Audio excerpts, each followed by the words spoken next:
At the will reading, my parents laughed when I got $10. The room was full of smirks until the lawyer cleared his throat. Actually, there's a private letter just for Dana. And then? Silence. They left. My own parents, Mom covering her mouth like it was some inside joke, Dad shaking his head in mock pity. $10? He whispered loud enough for the whole room to hear. I sat there frozen in a room full of smirks, my face burning, palms trembling. The lawyer had just read my name. That was it. To Dana Harper, $10. No explanation. No apology.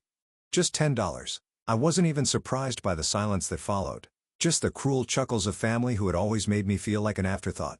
But then Mr. Whitaker, the attorney, cleared his throat. Actually, he said, adjusting his glasses, there's a private letter addressed only to Dana. The room fell dead silent. And for the first time in my life, I saw fear in my parents' eyes. They had no idea what was coming.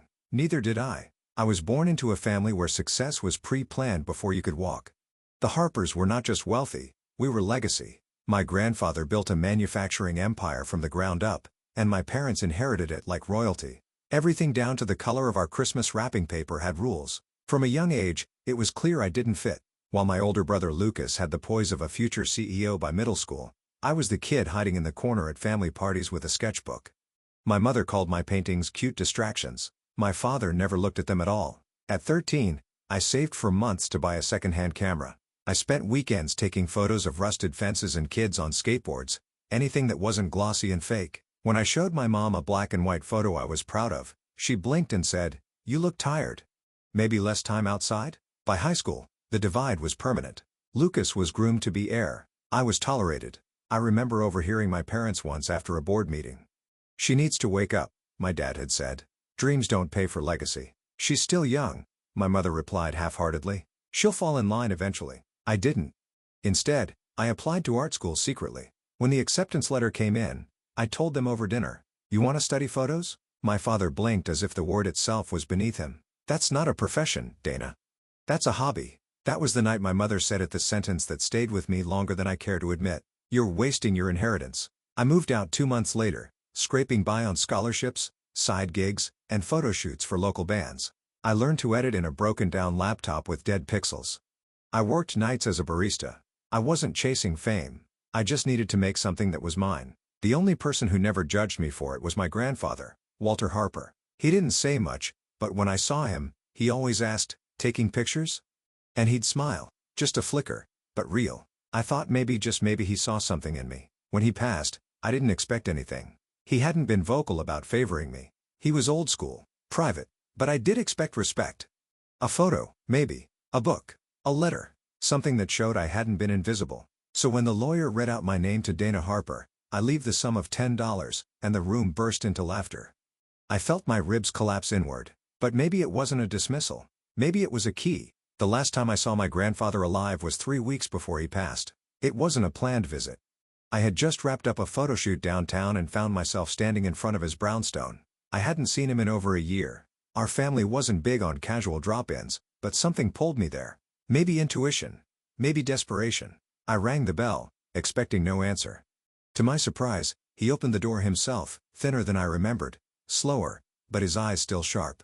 "Well," he said with a faint smirk, "a Harper who actually knocks." He invited me in without asking why I'd come. His house smelled like cedar and old books. Everything was in its place just like always, the kind of space where time seemed to wait politely by the door. We sat in his study, surrounded by leather chairs and dusty oil paintings of ancestors I'd never met. We didn't talk about the family. Instead, he asked about my photography. "What are you working on now?" he said, pouring tea from a silver pot like he always did. I hesitated. "A series called Invisible Homes. I'm photographing abandoned buildings, mostly in neighborhoods being torn down." He looked at me for a long moment. "What are you trying to say with them?" "That people matter," I said, "even if the world forgets them." He gave the smallest nod. "That's dangerous work." "Why?" "Because you're telling the truth, and truth always costs more than people think." We sat in silence for a while after that. No small talk. No checking his watch. It was the most present I'd ever felt with someone in my family. As I got up to leave, he followed me to the door and reached into the drawer by the foyer. He pulled out a small battered film cam older than me, with chipped corners and a worn leather strap. "This was mine," he said, placing it in my hands. "Before I ever built a company, I carried this everywhere." I was stunned. "I didn't know you took photos." He didn't respond at first, just looked past me out the window. I stopped, he said, because some dreams don't survive the weight of inheritance. Then he looked at me. Really looked. Don't let them take your eye, Dana, he said.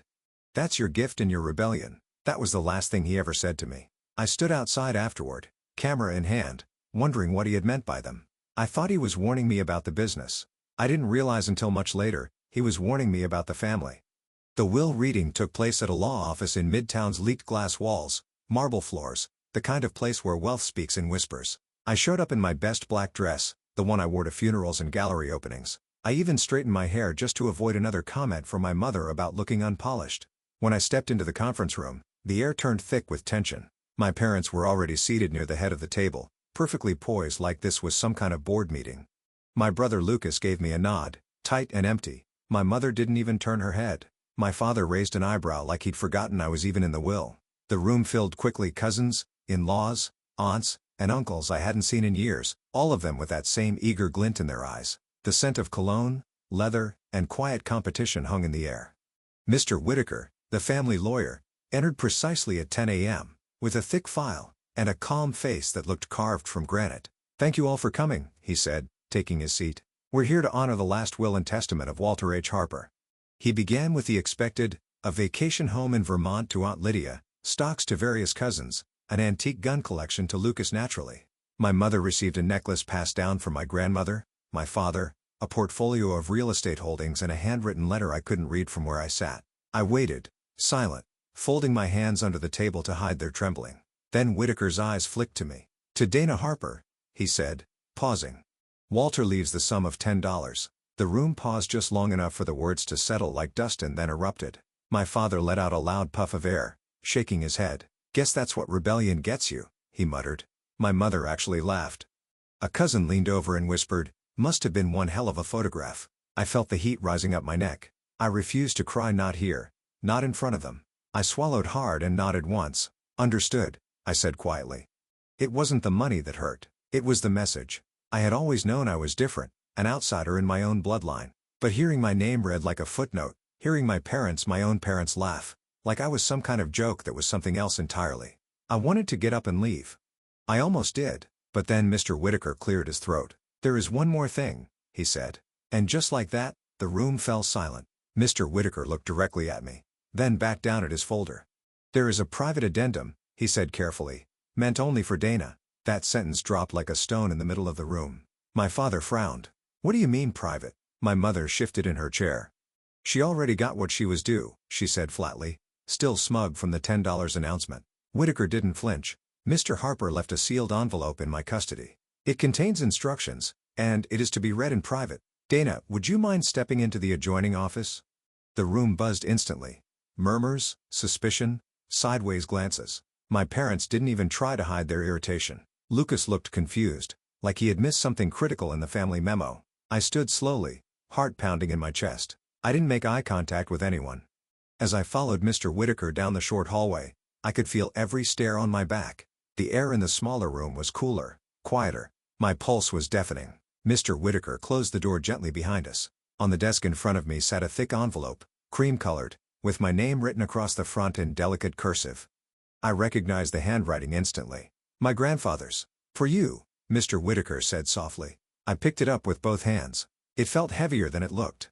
I turned to him. "Did you read it?" He shook his head. "I was instructed not to, but I was told to give you time. Take as long as you need." I nodded, my throat dry. He left the room without another word. I sat down slowly and ran my fingers along the wax seal. It was embossed with a small symbol, a tiny camera. I let out a breath I hadn't realized I was holding, then cracked it open. There were several pages, all handwritten. The first words made my breath catch. "My dearest Dana." The first paragraph was simple. He apologized for the scene in the main room, said he knew it had hurt, and that it was meant to. I needed them to show you who they really are when they thought you were powerless. As I kept reading, the world around me fell away. With each line, my grandfather unraveled a secret plan months in the making. The $10 inheritance was a decoy, a shield. He had made arrangements for the true inheritance to bypass the public reading. I was the sole beneficiary of the Harper Foundation. Not the board. Not Lucas. Not my parents. Me. Along with it came ownership of a private gallery, a penthouse studio, and 70% control of Harper Creative Trust, a holding company with more value than all the property bequeathed at that table combined. And then came the line that would change everything. They laughed, Dana, but they laughed too soon. I read the letter 3 times before I believed it. My grandfather had orchestrated a transfer of power so elegant, so calculated. It left me stunned. According to the documents attached to the letter, I now controlled the majority stake in the Harper Creative Trust, an investment and philanthropic arm of the family wealth that had been quietly accumulating assets under the radar. While the rest of the family clawed over vacation homes and antique clocks, I held the keys to the true heart of the empire. Not just financial assets, vision, legacy, and a choice. Grandpa's letter laid it out clearly.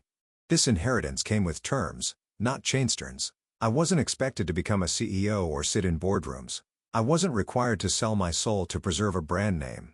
But I was asked to stay true to the one thing he believed separated me from the rest of the family: my eye. He wrote, "You see the world, Dana. That's rarer than any asset I've ever held. The trust is yours to shape, but only if you promise not to become them." I laughed through my tears. In a locked drawer at the gallery he had secretly purchased, there was a collection of photographs mine. Every piece I thought had been sold anonymously. Every early print I'd let go for pennies. He had bought them under aliases, cataloged them, preserved them like they were priceless. He had been watching me all along, not judging, not trying to interfere, just witnessing. It turns out, he never wanted to leave the company to someone who had memorized the rules. He wanted to leave it to someone who could reimagine them. I placed the letter down and looked around the quiet office. The walls were lined with books I had never noticed before: business, philosophy, photography, ethics. He had built this space not for a businessman, but for someone like me. There was a small black box tucked inside the envelope as well. I opened it slowly. Inside was a brass key on a thin leather cord. A handwritten note underneath read, "Beacon Street, top floor, your new studio, your real inheritance." I stared at the key, overwhelmed. I had come here expecting nothing. Maybe a watch, a photograph, a few kind words if I was lucky. Instead, I had been given an entire future. But the craziest part? No one outside that room knew yet. In the conference room down the hall, my parents were still chuckling, still passing judgment, still believing they had watched me get what I deserved. They had no idea, and for now, I decided I wasn't going to tell them. Not yet. Let them laugh a little longer. I walked back into the conference room with the letter folded neatly in my purse, my expression unreadable. They were still talking. "Guess she'll frame that $10 check," my father snorted. "Might be the most valuable thing she ever touches." Laughter. From people who shared my blood. Lucas noticed me first. "Everything all right?" he asked. Not out of concern, just curiosity. I nodded. "Just needed a moment," I replied calmly. I took my seat at the far end of the table again and watched them. Really watched. The way my mother toyed with the chain of her inherited necklace. The way my father leaned back like a man who had won something. The way Lucas scrolled his phone under the table, bored now that the excitement was over. I thought of Grandpa's line, "You needed to see them as they are when they think you have nothing." He was right. This was the test. And now, I had to decide how to pass it. Over the next few days, I kept my silence. I didn't return my parents' passive-aggressive texts. I didn't respond when Lucas sent me a screenshot of an online about generational wealth with a winking emoji. Instead, I met with Mr. Whitaker and began the quiet process of transferring control of the Harper Creative Trust. I visited the Beacon Street penthouse. It was real sunlit, spacious, minimalist. A studio, a gallery, a home. Mine. And I spent hours going through the archive my grandfather had left, my photographs neatly preserved in matte black frames, each with a handwritten tag noting the date and location. Some of the pieces I'd completely forgotten about, but he hadn't. He had named the space the Harper Light Studio. It was like stepping into a parallel timeline he owned, where he had followed his dream of photography instead of building an empire. And now, somehow, I was walking the bridge between the two. But I couldn't stop thinking about what came next. What would I do with this power? What would they do when they found out? A part of me wanted revenge, wanted to drop the truth in the middle of their pristine dinner table, and watch the color drain from their faces. But another part of me, better part, I think wanted something more lasting. Not just to prove them wrong, to prove me right, to build something from the gift I'd been given that couldn't be ignored or dismissed. That was how I would win silently, fully, creatively. 6 weeks later, the invitations went out. Elegant, minimal, and impossible to ignore. Harper Light Studio presents The Inheritance of Vision, a debut gallery event celebrating unseen perspectives. It wasn't just a gallery opening. It was a statement. The event was by invitation only. Curated critics, art journalists, donors, and, yes, my family. I sent theirs by certified mail. I waited. Lucas RSVP'd immediately, probably hoping for exposure. My mother texted a vague, "We'll see." My father said nothing, but I heard through Lucas that they planned to attend curiosity, ego, maybe just a need to supervise. Perfect. Opening night, the studio was glowing. Floor-to-ceiling prints lined the gallery, all mine. The earliest ones were raw, imperfect, my teenage experiments. Then the narrative evolved. Abandoned storefronts, shadows on alley walls, portraits of the overlooked. It was the story of my voice forming through light and silence. But the final room was what I was really waiting for. In the center, a plinth with a framed checked-in crisp dollars behind glass, lit like a masterpiece. Beside it, the plaque, gifted to Dana Harper at the will reading of Walter H. Harper. Value? Priceless. Underneath, a second line. Sometimes the smallest inheritance is the greatest test. I timed their arrival perfectly. They entered the main hall mid-speech. A local art critic was speaking about how the collection reflected an artistic legacy of quiet resistance.